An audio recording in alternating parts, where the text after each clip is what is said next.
Welcome to Auto Resolve. In this video, I will show you how to fix an Asus Zenbook 14 old that's not turning on by checking power, battery, and boot problems. Fix 1. Check the power adapter and cable. Step 1. Ensure the power adapter is securely connected to the laptop and wall outlet.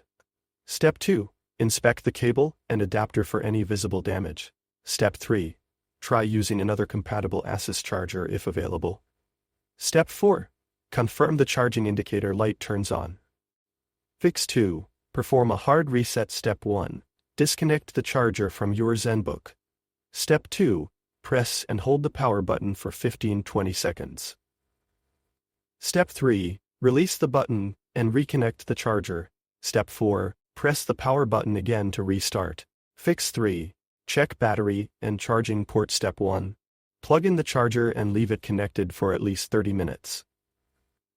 Step 2. Inspect the charging port for dust or loose connections. Step 3.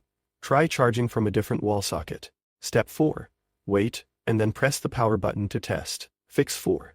Test with an external display. Step 1. Connect your Zenbook to an external monitor using HDMI or USB-C. Step 2. Power on the laptop. Step 3. Check if UMAP-C. The display works externally. Step 4. If yes, the OLED screen may be the issue. Fix 5. Boot into recovery. Step 1. Turn off the laptop completely. Step 2. Press and hold the power button. Fine. Step 3. Release when the recovery menu appears. Step 4. Choose Startup Repair or Reset this PC.